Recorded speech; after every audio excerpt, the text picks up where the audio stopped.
Saturday, and I've got to get my butt to work. But we're going to talk about vintage furniture this morning because my company was founded selling vintage furniture, and I still sell lots of vintage furniture. Our Pete's coffee this morning. Oh, I love Pete's coffee. A little half and half, a little raw sugar. I don't know if anyone likes raw sugar. Raw sugar is amazing. Anyway, so what we have going on in America right now is we have, obviously everyone, I think anyone in the world knows that, America's like tariff all of a sudden. And that's cool. But what are these tariffs doing to the used market is kind of what I want to talk about. And I said specifically vintage furniture because that's my industry. But the question, again, is if you have all of these tariffs coming in and increasing prices on anything that's imported, or if you have tariffs can cause the cost of all kinds of things to go up during or at different points in the value chain, right? The supply chain. And truth is that those costs will inevitably get to the customer. There's no doubt about it. Not all of them, but some of them.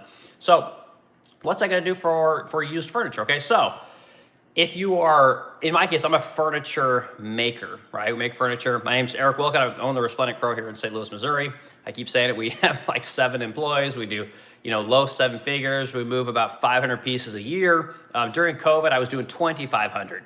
So we've come way down in volume, but profit is up, right? Which I like to talk about. I like to talk about how I made money, how I make money now, how I lost a shit ton of money in COVID, and that revenue does not equal profit, right? And so I'm just trying to let people know you can do this as an uneducated person. You can make a business, you can have a great life, and it's good middle class living, okay? So anyway, back to vintage furniture. So truth is that the vintage furniture is probably gonna go up in value, right? So the furniture coming from export, right, whatever it might be, and again, I'm in the furniture space. So as a furniture maker, right, so if the cost for that furniture that's being imported is more expensive, it can only cause the demand for everything else to go up. I mean, it's the only way it can go. I mean, it's economics 101. So technically speaking, the vintage furniture market should kind of elevate, right? It should get a little bit more costly due to the fact that there's more demand.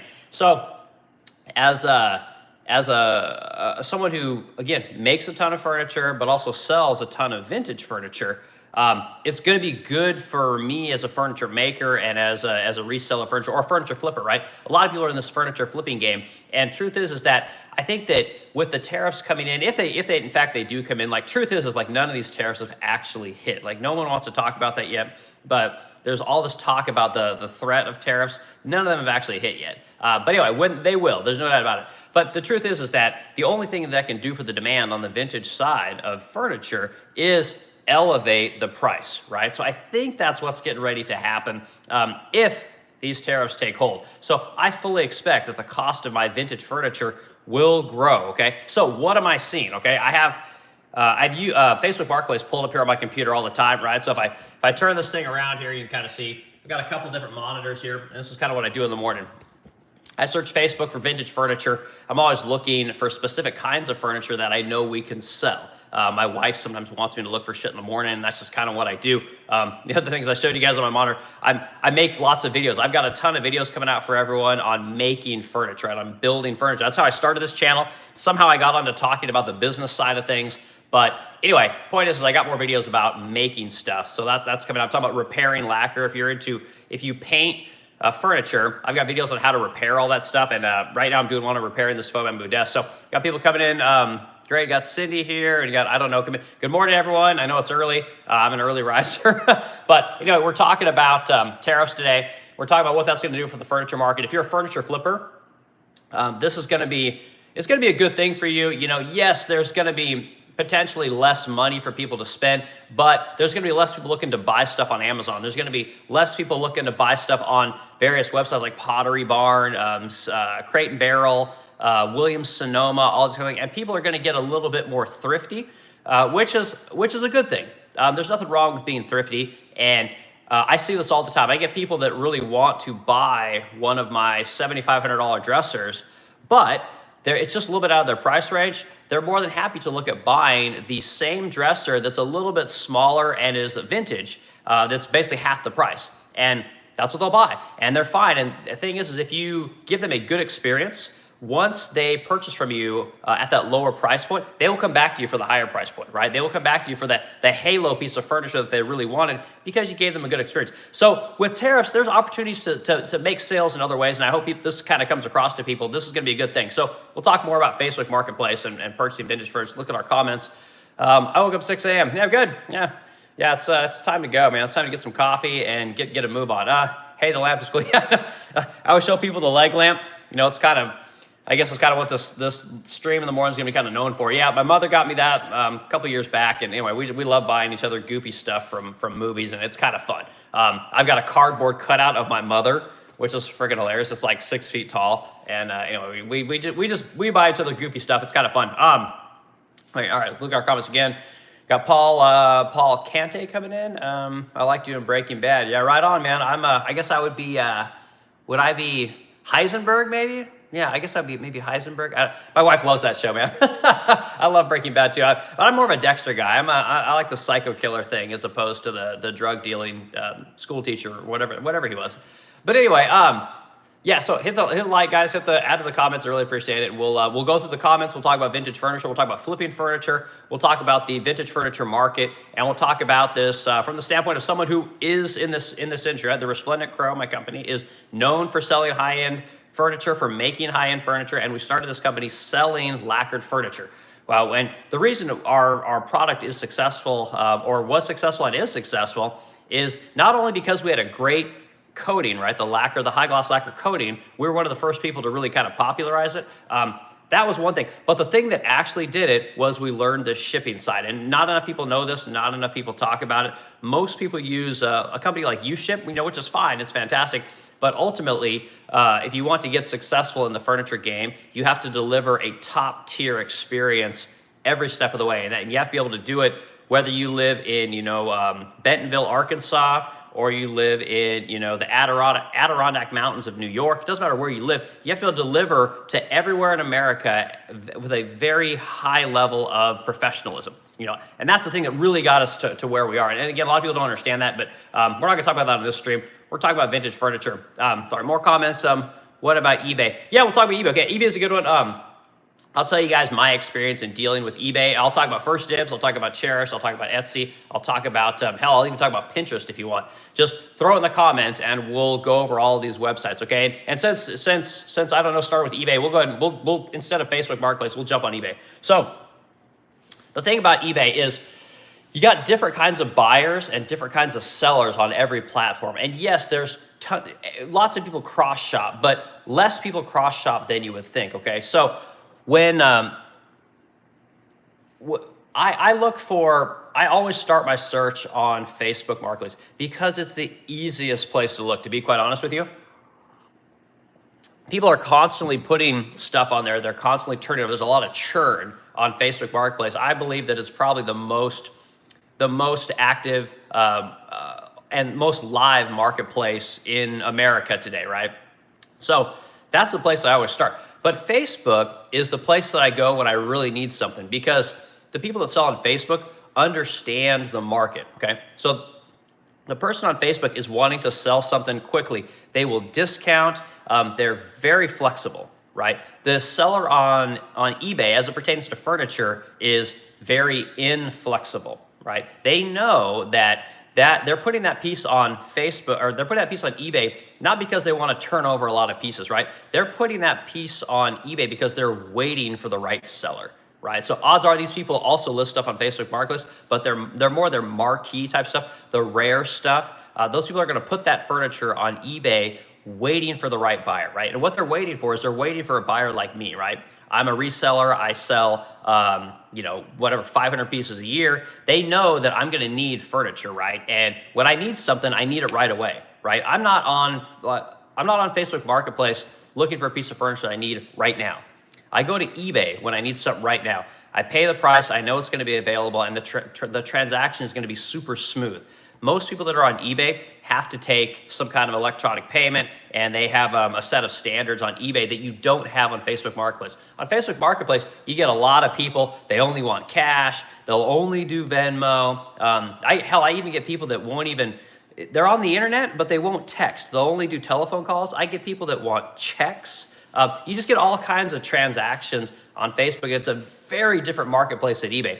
So eBay, I find, while it doesn't have the selection, it has the high quality pieces, but you have to pay the price, right? And there's a little bit of negotiating going on, but not very much. Generally, it's going to be dealers. It's going to be people that know what they have. Maybe that's a better way to put it. It's, you know, people that are in the game, they know what they have, and they're waiting for the right buyer.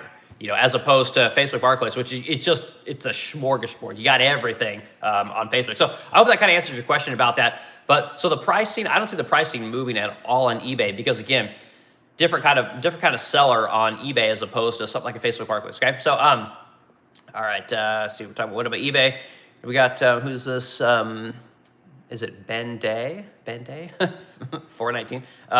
Yes, my mom is awesome. My mom is freaking amazing. She's an amazing woman, and yeah, it's nice when you have people in your life that that inspire you, right? Like that you want to be like, or that help to kind of guide you in the right direction. And fortunately, my mom was that person.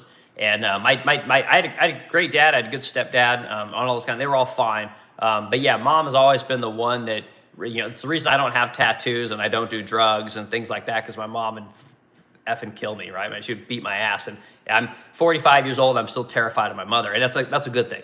All right, so let's say, should I subscribe? Yeah, right. Everyone, subscribe, hit the like button, add to the algorithm, all these kind of things. Truth is, here's a little something for everyone. One of the things I'm trying to do with this channel is, again, talk about the furniture business, talk about, you know, getting into business, you know, how you can do this kind of stuff. One of the things I want to do is I want to get truth is I have gobs of subscribers. I got plenty of subscribers. I got lots of content out there. The hardest thing about YouTube is getting the watch hours. And that's one of the reasons I do the lives. Getting the watch hours is much easier by doing lives, as opposed to, you can't do it with shorts. And the videos, it's very hard to get traction when I do my videos on how to make things, which is one of the reasons I don't do it as often as I should, because people want to be entertained more than anything. They want someone that's funny, and they want someone that makes some goofy project, and they want somebody that, you know, does the entertaining side of it, which is cool. There's nothing wrong with that. But they're trying to sell you boner pills. They're trying to sell you the BetterHelp. That's a big one. You go on their website, like that Bourbon Moth guy, you know, he's selling knives and coffee cups and stuff like that. And all that stuff's cool, but I'm trying to tell people they can get business, right? I'm trying to tell people you don't have to work for somebody else. You can do this stuff in your spare time, and you can grow it into what we did, right? We started this company in a 1.5 car garage, and now we've got 12,000 square feet almost 20,000 square feet. You know, so I want people to see that there's a business side to this, right? It's not just selling advertising and subscribers and stuff like that. But if I can grow this thing to where I can get the monetized side of it, I'm going to open it up to people to show them the backside, the numbers, right? So the profit and loss statements, the contracts, the loans, you know, the equipment, acquisition, all these kind of things on the back end that, you know, some people would be interested in, but I'm not giving that stuff away because it's kind of sensitive. And I can talk about all that kind of, you know, how to put together Shopify websites, how Shopify works, you know, how, like I've been sued before. I've had cease and desist letters sent to me. I've got all kinds of lawyer shit that I've had to deal with over the years from people that don't want me to make furniture because of how we make furniture. Right? I've had customers sue me. I mean, I've had to spend like 25 grand on a floor. I have all kinds of cool stories, and I want to be able to tell this stuff, but I'm not giving all that away. So that's one of the things I'm kind of working on. So that's a side tangent, you know. But anyway, I appreciate everyone. Like I said, hit the like button, get the subscriber base up, get the watch hours up, and like I said, I'll open that up, and I'll open it up for like 99 cents a month. It's gonna be dirt cheap because I sell furniture, right? That's the thing I'm trying to get everybody to buy is my furniture, right? I want to be the greatest furniture maker that's ever lived. That's my goal. I want to make beautiful furniture. I want everyone to have glossy furniture, stained furniture. I want the Resplendent Crow as a business as something I can pass down to my kids and something that will live beyond me. And that's just the truth of it. And if I never get rich, that's fine. I hope that my kids and the people that work on this business after I'm gone do something with it. You know, so that's why I do this. All right, mom sounds cool. Should I subscribe? Blah blah blah. Name a car for edit. I'm not quite sure what you're talking about there. Who is this? Vape 3X. Yeah, I don't know what you should elaborate, and then we'll continue with that. Respect your passion, brother. Yeah, it's that, and that's what it is. That's why I talk to people about it. I'm not trying to sell people stuff other than furniture. I'm not trying to do anything other than show people the back end of business, and then, you know, I'll show you guys how to make things and all that kind of stuff. But the truth is that more people need to do this. And this tariff thing that we're talking about today is part of, there's an element of this tariff thing that I think is going to drive people into doing more furniture, whether that's vintage furniture and painting it or fixing it up, right? Rehabbing that furniture, staining it, all these kind of things, or that's making furniture, right? Truth is that I grew up poor as can be, and my wife kind of makes fun of me, but yeah, she always laughs at me that I'm basically poor white trash, and I tell her, hey, I had a double wide, like we had a double wide trailer, and that's kind of the truth, but the reason we made furniture was because we didn't have money. So one of the things we were able to do, if you wanted to be able to have nicer things, is you learn to make shit.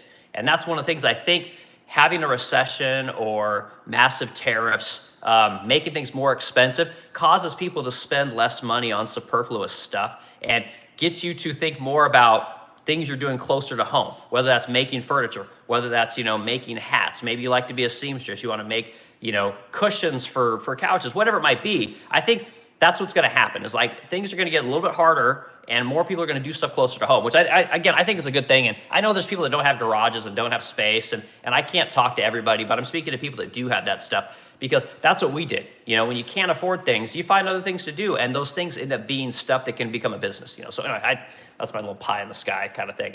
So anyway, back to vintage furniture. So we talked about eBay. I talked a little bit about Facebook Marketplace.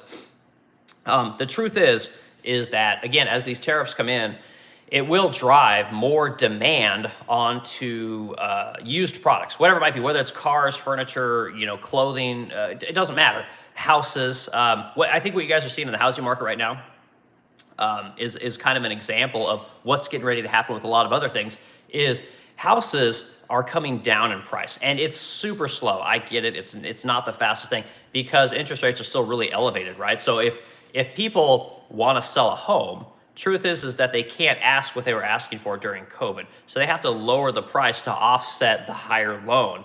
So that's what I think is getting ready to happen for a lot of stuff, right? If you're so let's talk about COVID, and then we're going to talk about where we're at today, okay? And everyone kind of remembers what was going on back then.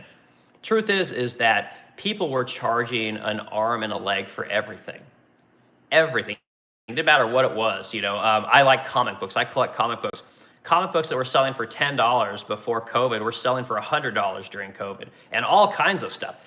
There was just so much demand to buy anything and everything because the government just saturated the economy with dollars in order to convince everyone to stay home, which is, whatever.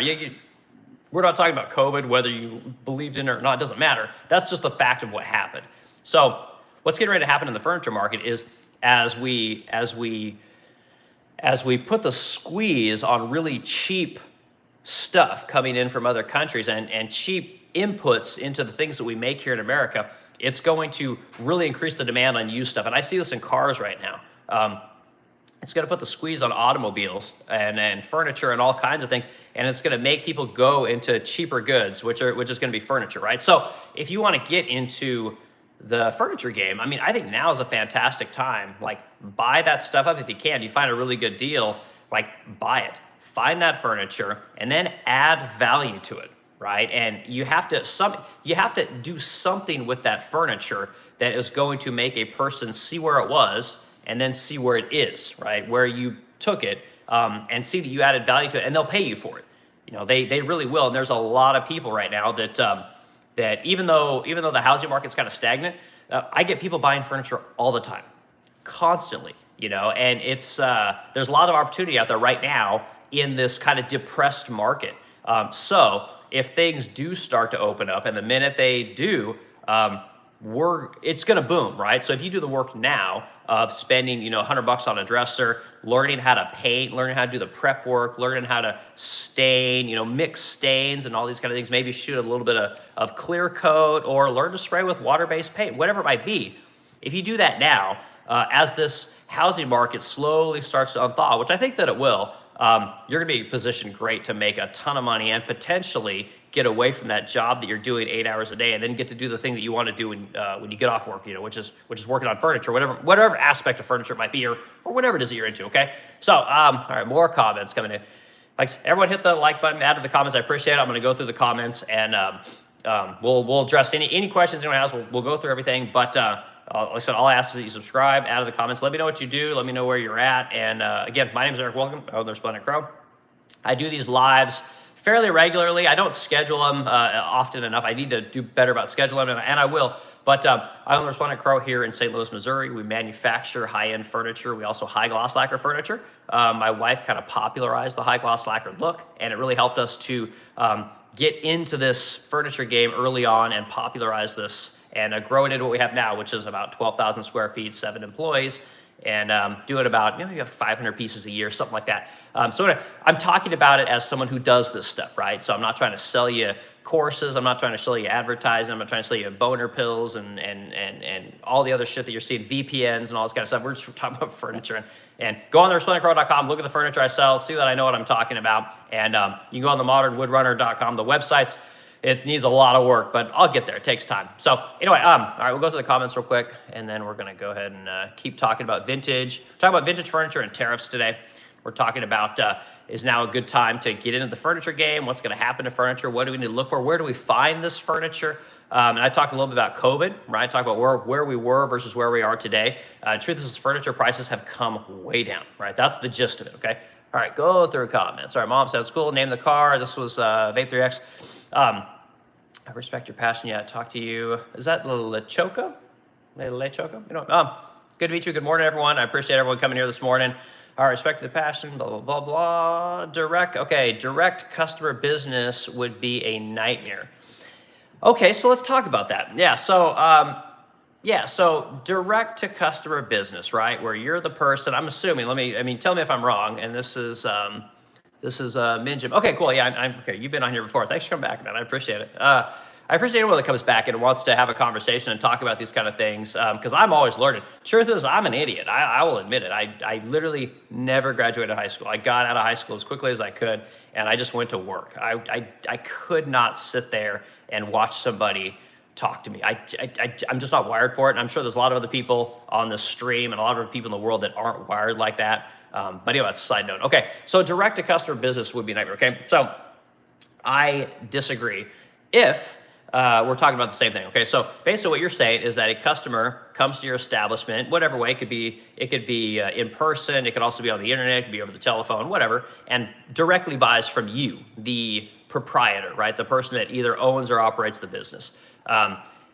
If that's what you're talking about, I would completely disagree, and I'll tell you why. Now, if you're talking about something else, please put it in the comments, and I'll try and go through real quick and see if I understand it. But the other thing is business to business, right? Their business is another way. There's obviously retail, there's internet, there's tons of different kinds of business, but I believe that's what Minjim is talking about. So we'll let me see if you're talking about this exactly. Go to the comments. Okay, no response. All right, so I'm going to assume that that's what you're talking about. Okay, so personally, I love interacting with customers. Now, I don't want to make all the sales. My wife handles most of it, but when it comes to a person coming into my shop, right? So here's the thing. Here's how my business works. So I have a full-on paint production going 10 hours a day, 4 days a week.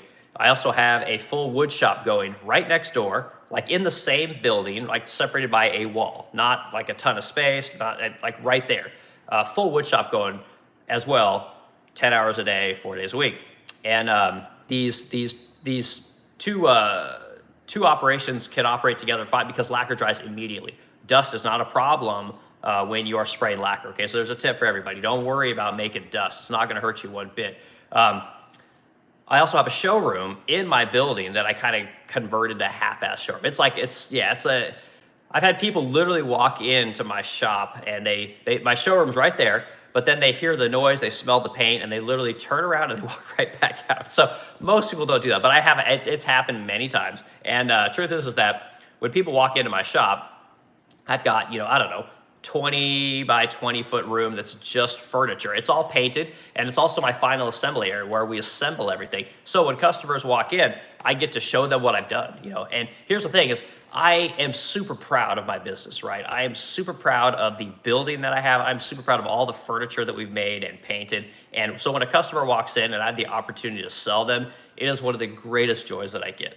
I love it. And here's the thing, when you have that direct consumer relationship, the people that see your business, especially wealthy people are blown away by what we've done. They are amazed at what we've done, and they appreciate the craftsmanship side of it, right? And they could be blowing smoke in my ass. I have no idea. But it seems like when I walk them through my factory, which I do for most people, they just are fascinated by how we make money. And these are people that, my guess, have never built anything in their lives with their hands, right? They may have built companies, they may run companies, they may have old money. I have no idea. Point is that everybody that walks in, it's a good experience. Very rarely do I have a shitty experience with someone. They're just fascinated. It's a win-win. They're fascinated by our company and how we produce this furniture, and I'm enamored by how they made their money, because we always have those conversations. So you build a relationship with this customer, and it feels really good. So again, I don't have to make a shit ton of money to enjoy my job and enjoy what it is that I do. I make a middle-class living, but I get a ton of satisfaction by dealing with these people. I absolutely love it. The worst part is we have to go fix something. Then you gotta put with a customer who's not quite so happy, which that happens, fairly often as well. It's just part of owning a company and making things, like shit breaks. So anyway, I don't know if that answers your question, but I really enjoy it. I don't consider it to be a nightmare one bit. I love dealing with customers, and I love except the back and forth. You'd be amazed how people make money. I have massive land developers that come in. I've got people that have internet companies. I've got people that they literally are like fourth generation rich people. Like, they don't do anything. They just spend money. Like, there's all kinds of interesting people. I've got, heart surgeons that come in. I've got, people that are just, rich housewives. I've got, people that are, just whatever. I mean, the people that come in and buy my furniture, it just runs the gamut. Anything you could possibly think of. I mean, it's even something simple as like a nurse. Nurses come in and they save up to buy my furniture. I get people, just all kinds of people. So I get where you're coming from, and most, it's not for everybody. I get it, but I like it. So, all right, a couple more comments. All right, more. I don't know. What are your thoughts on tariffs, even though Trump got rid of them, I think? Yeah, so what I think is going on here, I mean, if you really want to get just a tinge political, not a ton. So what I think is going on, and this isn't my idea, this is something that I read online. There's a gentleman named Bill Ackman who's a big kind of investor type person, and I thought his theory was really good. So I think what Trump's trying to do is throw a hand grenade into the world economy and see what happens. Like, he just wants to basically throw a major threat in there and see what people do, right? And when he did that, basically you had a couple countries that were less than agreeable, right, to America's opinion on things. So China obviously threw on reciprocal tariffs right away, and then the EU kind of threw on some tariffs as well and was less negotiable. Most countries were very open to the idea of, hey, we need to lower trade barriers so that we can all kind of trade goods equally. And I think he helped to really open up the discussion and open up people's eyes to what was going on, whether you like it or not. Just knowledge is power, right? And I think that he really that was a good thing, whether you like it or not. And let's talk about the furniture industry, right? Because this is my space, okay? So a lot of people think that America is like the mecca of furniture, right? We make all this great furniture here, and people believe that a ton of furniture is made in America. And while there is, most of your furniture at your big retailers is not made in America. It's made in Vietnam, right? Which is why Vietnam got hit really hard with tariffs, because companies like Restoration Hardware, which is a very, very profitable company and is a very large furniture maker, makes a ton of their furniture. When I say furniture, you got to understand there's, I use that as a general term. Really what we're talking about is case goods. Okay, this is going to be cabinets, right? We're not talking about things like couches and whatever, divans, whatever you want to call them. We're not talking about things that have fabrics and stuff like that necessarily. We're talking more about case goods. So I'll get a little more specific. But anyway, those case goods are made in they're made in Vietnam, they're made in Malaysia, they're made a lot of them is actually made in Thailand. There's a lot of countries. Egypt is actually one of the best furniture makers in the world at making really high level replica type furniture. Really difficult to make furniture. Got great craftsmen over there. Anyway, these companies are using these countries to make all their stuff, and there's nothing wrong with that, but it really has hurt the furniture making industry here in America. And people can say, well, we don't want to do that work. I hear this argument all the time. Americans don't want to do that. You know, there's that douchebag Scott Galloway. I mean, I'll just be honest with you guys. I fucking hate that guy. I hate these narcissistic people. He said, we'd rather wear Nikes than make Nikes. Okay. And what this is this is a dig at anybody that likes to work with their hands. Right. And I don't like this classist kind of ego maniacal shit that we have going on in America today. People like to work with their hands. And honestly, I would love to make shoes. I would love to make a shoe. And if I could make a shoe at a decent price, I would. And here's the thing. If you didn't outsource these industries to other countries, they would still be here in America. And yes, I get they would be expensive. And they would that's what I'm looking for here. They would be hard business, right? You would end up with someone like myself who makes a middle-class living, employs people, has learned how to run a company, has learned engineering, has learned how to buy things, has learned how to, work with creatively with innovation and all kinds of things. I've learned about banking, regulations, and you end up with a well-rounded group of people. But what we've done in America is we outsourced all that work, right? So now the only thing you get to do in America is you get to assemble, right? And that's going to be your job forever. You're going to be the guy that puts the hinges on the cabinet. And that's all you're going to do, right? Or you're going to be the guy that you're going to square up cabinets. You're going to do the assembly of the carcass, right? Or maybe your job is just to build drawer boxes. And we've dumbed down work so much in America that everybody hates their jobs, right? And I've got a major problem with that. So these tariffs, I think, are going to be a very good thing to help at least open up the conversation about work in America today. Not everybody wants to work at JP Morgan, which is this Scott Galloway, this complete douchebag, basically said that. He said that, everybody would rather work at a desk at JP Morgan than on the factory floor at General Motors. And this is a big problem in America today. This is why Trump is doing this, because people have been left behind.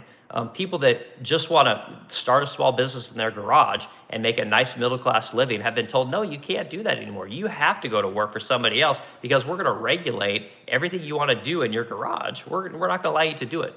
And that's kind of what's happening. So the tariff thing is scary, and I have no illusions about, people could lose their jobs and things could get very tough.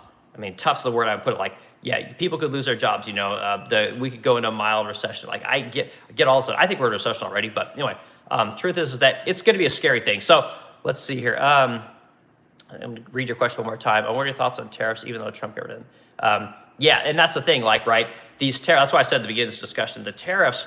This is what's called the credible threat theory. There's another good YouTuber called The Uneducated Economist. He's also from Oregon, like myself. He talks about the lumber industry, and he talks about this thing called the credible threat theory, which is basically the idea that the government is using these threats, right? Like Trump says, I'm going to throw 100% tariff, 125% tariff on China, right? The truth is that tariff hasn't hit yet. it keeps getting rolled back. And then he says, I'm going to do blanket tariffs on everyone, right? Vietnam got 46%, India got 26%. And then, as the market started to crater, he pulled it all back, So none of these tariffs have really taken effect. They're all just kind of out there as threats, right? Which has caused everyone to freak out and pull back and stop spending and have these conversations. And anyway, I think these are all really good things. But again, very scary, and I got no illusions about it. And this isn't a love Trump hate Trump thing. It just is what it is, So I hope that answers your question. Okay, more comments, then we'll get back to talking about tariffs. All right, Fiery Boy, hello, I'm new here. What are you talking about? Anyways, cheers from Italy. Italy, yes, thank you. I'm so glad people are telling me where they're from. Thank you very much. I love Italy. I love Europe, to be quite honest with you. Beautiful country, and I don't know what you call the leader of your country. I don't know if it's a prime minister or what the actual title is, but that woman is amazing. I mean, what a fiery gal, and good for her for being a little bit, I don't know how things are over there, but as Americans, we're very independent, and we have states over here as opposed to, I guess our states are kind of like in your EU countries, right? You got a whole bunch of countries that make up the EU. We got a whole bunch of states that make up the United States. And all of the states here in America are very independent, and I like how independent I'll call her a prime minister. I don't honestly know, but I like her independence and her outspokenness. She's kind of doing her own thing and is very vocal. And as an American, I really appreciate that because I think everyone should have their own opinion on things. I don't like when people just go along with whatever the status quo is. So good for you. Thank you for being here. You guys make fantastic furniture actually in Italy. And as a car aficionado, I love your automobiles. Anyway, so all right, next comment. We got more from, I don't know. Tariffs didn't really affect Trump or rich people. He was just messing with Star Wars. Well, and some people can say that. That's cool. I don't necessarily disagree with you. But I'll tell you guys a quick story, okay? And this isn't about politics. I'm just telling you the facts about the individual, okay? I'm in the furniture space. We talk about furniture here, okay? Anytime we get onto politics, I will try and stay in the furniture space because that's what I know. And the paint space, right? I know paint, I know furniture. I will take the Pepsi challenge with anybody on any of these topics. But the truth is that the Donald Trump guy, like love him or hate him, he's in the furniture industry, right? And again, you guys need to get on Google, Google Donald Trump and Lexington Furniture. Lexington Furniture is a furniture company here in America, and they make fine furniture, okay? And truth is that this guy partnered with these furniture companies to make furniture for his hotels. And the guy's a branding guy, so anytime he can put his name on something, and it doesn't matter what it could be. I mean, this guy, he would do Trump, sex toys if he could. It doesn't matter. I mean, the guy just puts his name on everything. But he understands the furniture industry, and you could look at old interviews with this guy talking about the furniture industry. And love him or hate him, as a furniture maker and someone that is trying to deal with all the bullshit that we have to deal with in America to be able to own businesses and to operate and hire people and get financing, and just it's really difficult. Hearing a guy talk about that is really nice. Like I really admire that. And he's not talking about Bitcoin, and he's not talking about foreign policy all the time. He's not talking about like this Scott Galloway douchebag. He's not talking about how everyone needs to go to work for JP Morgan. Everyone needs to go to college and get a degree. He's not talking about any of that stuff. He just wants you to be able to go do whatever it is you want to go do with the least amount of pushback from anybody, right? If you want to go start a company, go start a company. You want to make stuff in your garage, go make stuff in your garage, If your neighbor comes over and says, oh, I don't like that you're making noise in my neighborhood, Trump wants you to be able to say to that person, you know what, this is my house. I'm going to do this. Fuck off, And personally, I like that. I like that you can do what you want to do, and as long as you're not hurting anybody else, and you should be able to do that, So that's what I'll say about it. And again, you don't have to like that guy. I completely understand, but understand that he has talked about the furniture industry and he's talked about it in depth. And I personally think that's a good thing, right? Again, not always talking about tech, not always talking about what's good for wealthy people. Just talks about my industry. And I really admire that, because most people don't talk about my industry, which is furniture, which is paint. Doesn't talk about any of that stuff. Trump has lacquered furniture in his hotels, okay, that he wanted to make. You can go in and Google this stuff, Google Trump home, and he put all that stuff on the back burner when he started to run for president the very first time, right? Go read the articles. Don't take it from me. Just go read the articles. You don't have to like the guy's policies. You don't have to like him as a person, but you can't deny that he understands the furniture business, which is a big deal to me. So I'll kind of leave. I know that's not what you want to hear, but I want people to understand the furniture industry and understand what we have to go through to keep the furniture industry alive and to do this craft here in America. I don't want a bunch of MBAs, people that went to college, to try and outsource what it is that I do, right? And that's what we have a lot of going on in America today. And we got a lot of people, talking shit about rich people and then denigrating the poor, right? We got a lot of people, it's either you're this or you're that, all right? This one guy is bringing the two groups together. And I think that he wants less outsourcing, whether you like it or not, and he wants more stuff to be able to be done here in America. Whether those industries come back or not is irrelevant. The point is that he wants you to be able to start something as easily as possible so that you can then go do what it is you want to do, right? Because there's nothing worse than going and doing something every day that you hate, right? I mean, I think we could all agree upon that. So anyway, thanks everyone for all the comments. I really appreciate it. I'm going to try and keep this to about an hour this morning. So my name is Eric Wilk, and I own the Resplendent Crow. We make furniture here in St. Louis, Missouri. We high gloss lacquer and paint furniture. We make stain grade furniture. We make a lot of walnut furniture. So we're always making stuff. I got about 7 employees. We do little 7 figures, low 7 figures, and it's a good business, a middle class living. And we're talking about vintage furniture. We're talking about tariffs. We're talking about what's going to happen in the furniture industry, apparently. And I'm answering questions. I'm talking to people. There's a back and forth with people about what we're doing. We're having a conversation this morning, drinking our coffee.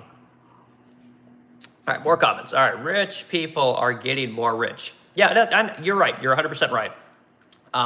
But as a person that grew up poor and was poor most of my life, you don't have to be poor forever, right? And I did okay during Obama. I did okay during Bush. I did okay under Biden, and did okay during Trump the first time, and doing okay during Trump now. Okay, so the president doesn't have the effect on your situation as much as you think it would, and I hope that comes across. More comments coming. All right, we've got Dylan's here.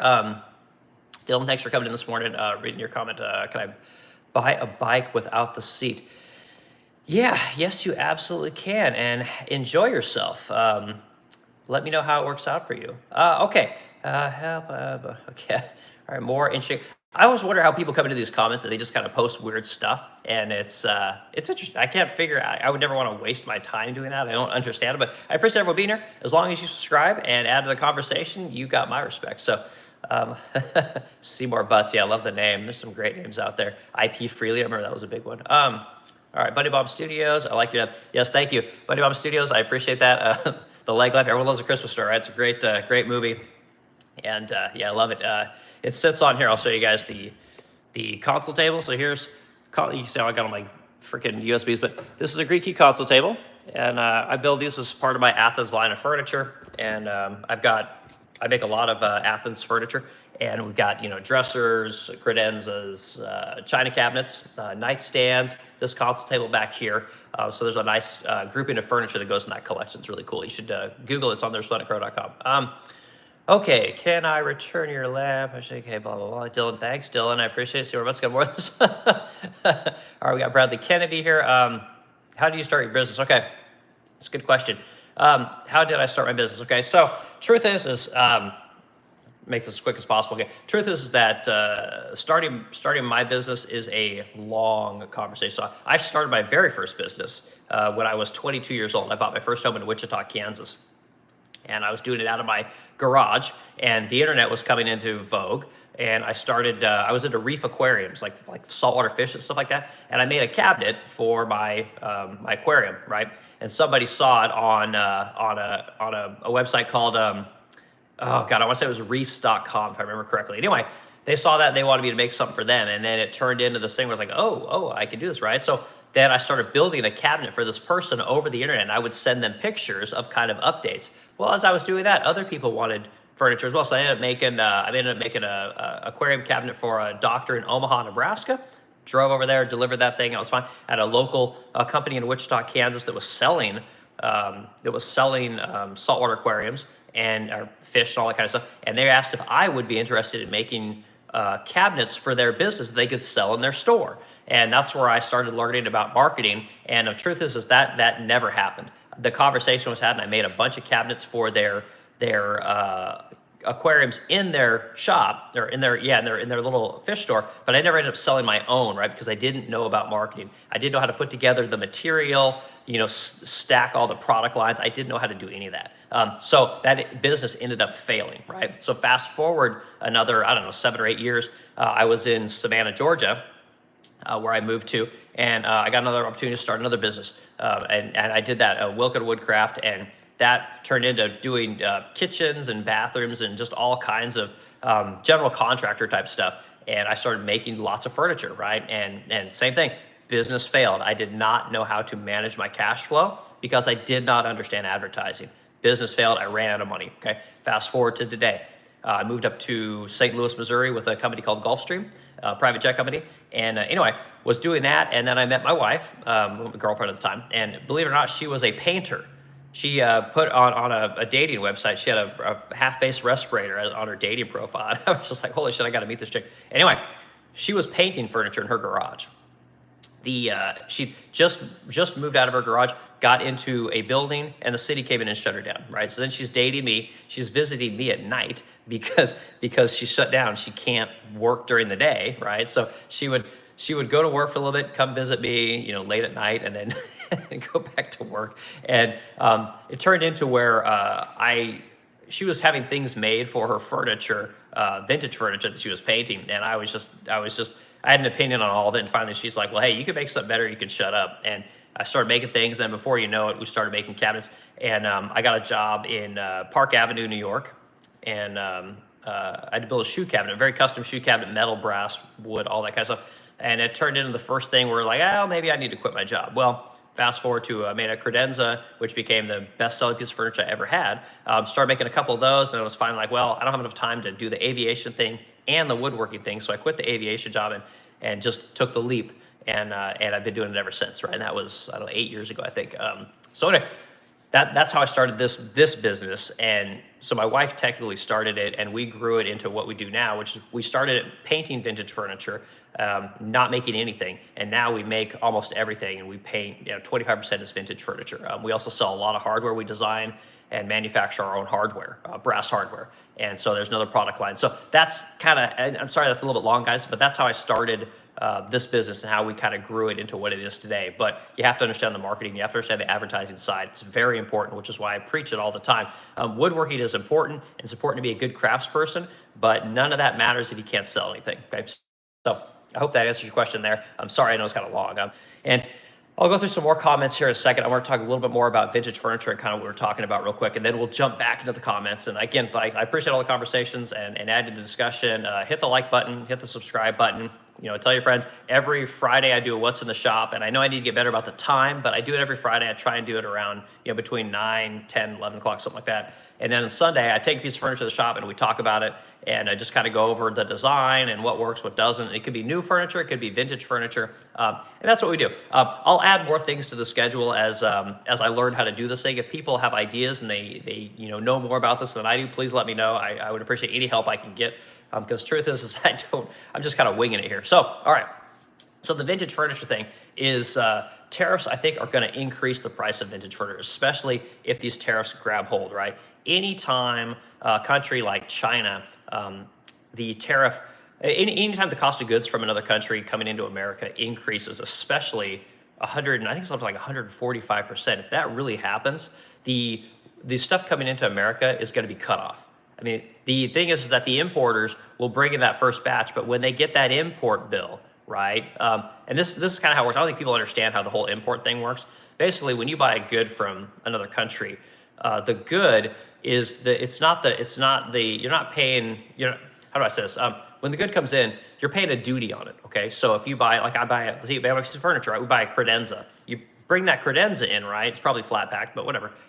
You bring that credenza in, say it costs $200 when you bought it, okay? You're gonna have to pay 145% tariff on whatever the seller of that piece in China to the importer paid, right? So if the importer paid $200, you're gonna pay 145% tariff on top of that, right? So that $200 then becomes, whatever that might be, $445, we'll say.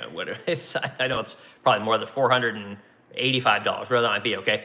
That's what you have to pay to get that good into America, right? So then you have to figure out, well, what do I have to sell that thing for in order to, make some money? Because the importer probably has to make, 50% on top of that, maybe 100% on top of that, right? And you learn this kind of stuff as you learn to buy things from other people, okay? So when I buy a lamp, I'll give you guys some back-end stuff, okay? So I'll give you a perfect example. When I buy a lamp from the East Asia Lighting Company, which is in China, that lamp might cost me, say, $28. So when that lamp comes in currently, I'm paying 2.5%, on top of that. So do the math there, okay? Now, instead of being $28, I'm gonna have to pay 145% on top of that, right? So that lamp goes from costing me $28 to costing whatever the math is, right? So let's say $70, right? That's now a $70 lamp, okay? Truth is that lamp gets marked up 2.5 times, right? So I'm gonna sell that lamp after it comes into America. I'm gonna sell that thing for well over $100. And that's kind of how there's floors on what you can sell goods for in America. right? And that's because everybody has to get paid along the supply chain. And I don't think enough people understand this. It's not like if I get something for 28 bucks from China, I can just turn around and sell it for $29 and make $1 and sell, a million of them and undercut everybody. It doesn't work that way. There's floors on everything that you sell. Sometimes you'll see these as manufacturer's suggested retail price, MSRP. That's what happens. A manufacturer in China who's making a lamp does not want their product devalued when me, the retailer, sells their product. I hope that makes sense to people, okay? So what's getting ready to happen is when that lamp seller tells me, hey, you can't sell this thing for under $100, now I'm going to have to sell that thing for, significantly more. The person, the buyer that's coming to my shop to buy this lamp is not going to see the value when I double or triple the price, right? It's not going to happen, right? So what's going to happen is the buyer is not going to buy from me, right? And when I say, hey, buyer, what's going on here? They're going to say, it's too damn expensive. Like, why would I pay for this, right? So then I got to hold on to that product, right? And the truth is that when you own a business, cash is everything. So just because I buy some, because you buy everything with, either wire transfers or credit, that's just kind of how it works. So if I've got, say $10,000 in credit where I purchase goods from overseas, I can't just leave that shit on the shelf forever. At some point, I'm going to need to get that cash back. So I'm going to put that back on my website. It's got to be 300 bucks now. I'm going to sell it for $150, 150 bucks. So I can get the cash back in my pocket. I'm going to make no money on the product, right? So then it comes time to reorder. Right? The manufacturers come back to me and say, hey, Eric, haven't ordered in a little while. Hey, what you gonna buy? I got all this stuff here. I need to get your order in. I'm gonna say, well, you know what? I can't sell this thing for that much. Your price is too much. I gotta pay your $28. By the time I get it sold over here in America, it ends up being, whatever, 200, 300 bucks. We got to get this thing cheaper. I got to get the price down because my buyer's not gonna buy. And that's what's going to happen, and I don't think enough people are talking about it. Everyone's like freaking out saying the cost of everything is just going to go through the roof. And initially it will, but when you go to the store to buy something and you see that it's way more expensive than it used to be, you're not going to buy it.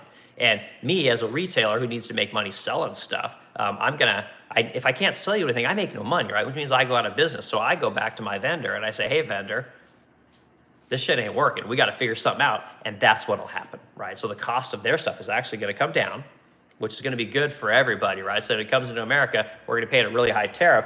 The cost to the end consumer here in America is actually going to go down, So it's going to work itself out. It's going to take a little bit and it's going to be real scary. But in the meantime, people will buy used things, right? People are going to buy used cars, used furniture. They're going to buy used everything because it's not tariffed, right? It's going to be cheaper. And the truth is, the thing about America is there's so much shit here. I don't know how many of you have done this, right? You ever like looked for something? Like you're like, where's the, I'm trying to think what I was doing the other day. Oh, I was looking for like tabs for a proposal book that I was making, and usually I keep these tabs all over the place, but tabs are so cheap that rather than scour my shop for tabs, I just ordered more. Why waste my time looking for it when I can order it on Amazon and it'll be here the next morning, and then I can go back to working on whatever I was working on. That's what we do here in America. And I think that's getting ready to get washed out, So people are going to be a little more frugal. They're going to look a little bit longer for things, and we're going to use the stuff that we already have here in America. So I think that's what's getting ready to happen. And same thing goes with vintage furniture. So more people are looking for vintage furniture. Price is going to go up. And if you can add value to that vintage furniture and you have this vintage furniture, more people are there's going to be more eyeballs with the potential to buy your product. So I think that on the tariff side, in the near term, it's going to be good for you if you add value to something, and again, we're talking about furniture. So if you paint that furniture, if you refinish that furniture, there's an opportunity, I think, there. But people have to know you exist, right? So you need to have a website. You need to pay for advertising so people find you. And if you want to sell on something like Etsy or Facebook, I think there's the opportunity to make money there. But those people are going to take a giant chunk of what it is that you're selling. They're going to take a big chunk of your profit, which, again, if you're going to give somebody your money, why not have a website? Why not put that money towards advertising, less money into Etsy's hand or Facebook's hand or eBay's hands? Keep more of the money for yourself and get a website, right? Get some advertising, get some exposure to your product, your brand, whatever it might be, and it's a better use of the money. So I hope that makes sense to people. So, all right, we can go back through some more comments here. Womp womp, nobody cares. You got 4 likes. Yeah, I get it, and that's the other thing is I think people think that these things are a waste of time. When the truth is, and here's some more back end for people that are still listening. The truth is that what we have going on is we have the Holy Trinity, right? So when you have a website, and you're on Google, you're on Facebook, you're on all these places, the advertising that you do helps you to get organically ranked higher in the algorithm search. Okay, so we have the Resplendent Crow, we have the Resplendent Home, we have the Modern Woodrunner. Okay, the Resplendent Crow is all the pictures and is the business. The Resplendent Home is the blog where you talk about it. It's the words, it's the pictures again. And then you have the Modern Woodrunner, which is all the video, right? All this video side of things. So Google knows that we have the website, we have the blog, and then we have all the video. And it has put all those things together in what's called like, know, and trust. And so anytime you search for lacquered furniture, you search for faux bamboo furniture, you search for Dorothy Draper furniture, the Resplendent Crow comes up first. And try it. I mean, try what I'm telling you, okay? So when I do all this stuff, I'm not just doing it for likes, right? So I'm doing it as part of the algorithm, and it helps the algorithm to tell Google that the Resplendent Crow is the only company that is the authority in lacquered furniture, in high-end boutique furniture, in painted furniture. We are the authority, you know, and that's what this stuff does. And if you understand this kind of thing, it takes time, you know. So when people are like, oh, you only got 4 likes, these are people that aren't taking the time to do something, because truth is that it takes a lot of time. You know, there's no quick money, and that's why I do these things. Is like people think that there's, you know, I just need the right marketing plan, I just need the right website, you know, I just need the right person to see my product, and I'm gonna blow up with 1 million followers, and it doesn't work like that. It just doesn't work that way. So yeah, so I like all the comments. Just add to the comments, hit the like button, and tell your friends. All right, so okay, this is the boner pill. Yeah, right. Oh, totally. All right, 7th Silent Oil up. Yep. More stuff coming in. We got Jim Wizzy. Jim Wizzy, thanks for coming in. I appreciate you guys. Appreciate y'all being here. It's good. It's good to have the conversation. But I disagree in apology. Okay, don't know what that means. We got Daniel Guazdes. I don't know what that name is, but good to meet you. Glad you're here. Why does the China tariff action? Yeah, I don't know. And that's what I'm talking about with this whole credible threat thing. Like, I don't know when this tariff exactly kicks in. It seems like every time it's about to kick in, they extend it, right? Or they find a reason to prolong it for whatever reason, right? So until it actually hits, it doesn't really matter. And the truth is the people that I buy stuff from have had 0 conversations with me about it, you know? So I am not really that worried about it. I got a buddy who's in the t-shirt business, and he told me that his t-shirt vendors, which are all made in China, aren't doing anything with tariffs until June 1st. You know, so that's someone that, you know, that sells millions of dollars in t-shirts every year. So that's what his vendors are telling him. June 1st is the first thing that they're saying. So, and like I said, I've heard nothing, and I've heard nothing on the paint side. Normally, the reps for Sherwin-Williams come in and they'll walk in my shop like, hey, Eric, how's it going? And anytime I see them, I go, oh shit, prices are going up, you know, because it's happened the last, you know, 4 years, every year. And some years it's happened twice a year. So, but I haven't heard a peep from these people. So I don't think the price of paint is going up substantially at all. And again, I've been saying this on my streams, I think Sherwin-Williams makes all their paint in Baltimore, Maryland, 150,000 gallons a day. You know, that's what they make. And again, the base is all made in America. Where the tints are and all those kind of things, like I think the tints probably come from all over the world. But the point is that they haven't had those conversations with me. So, and I'm not too worried about it, to be quite honest with you. All right, so we got, see, Lenny Miguel, Pathetic. Okay, yep, gotcha. Saying hi, this is Laura and Storm, or excuse me, Layla and Storm. Oh, great name. I'm a big Eric Clapton fan. I love Layla. My dog was named Layla. Anyway, great name. Hello, good to see you. Happy Pop-Tarts or French toast? French toast all the way. I love French toast. I make it regularly. Did you make the lampshade? No, I didn't make lampshade. It came in a crate, just like in the movie, and it came out of the box just like that. So I had to attach the shade to the lamp, but yeah, it came there. I've had it for a long time. I love it. Everyone loves the lampshade. Yeah, loves the leg lamp. Okay, so we got Yoshinoya. You either do the kidnap the chipmunks. Yeah, nope, guess not. You feeling okay, dude? Yeah, no, I'm feeling good, man. Life is good. I got no complaints. A lot of work though. All right, we got tier linchpin supply. No, you don't. You ship it to Canada and then import it from Canada. quite sure what you're saying there. Canada, I don't do much business in Canada. I might have shipped one or two pieces of furniture to Canada. I don't deal with them very much. Okay, we got Scobuzz. Bro, you have 3 viewers. Calm down. Now 4, you just need viewers. I think this is a recording. You're recording non-existent comments. Okay, well, think what you want. I appreciate you being here. Add to the conversation. This is Scobuzz. Tell me what you do, right? Tell me if you got an opinion on any of this stuff. We're talking about vintage furniture. We're talking about tariffs a little bit. And again, I think that tariffs are going to increase the cost of vintage furniture, and because the sheer amount of stuff that we're going to import is going to be reduced, right? At least in the near term. In the long term, it may change. We may move from importing a lot of stuff from China to importing a lot of stuff from Vietnam or India or whatever. We're always going to import a lot of stuff. There's no doubt about it. But if you're in the furniture space, again, as someone who sells tons of vintage furniture, I can tell you that when I look at prices all over the internet, I literally have tons of pickers that just message us and will tell us, hey, I got this furniture. Do you want this furniture? The prices on furniture right now are low. And in COVID, they were extremely high. I mean, we were paying $1,200 for a 6-drawer or for a 9-drawer dresser. You know, they're finally back to $500, right? And before COVID, we were paying $300.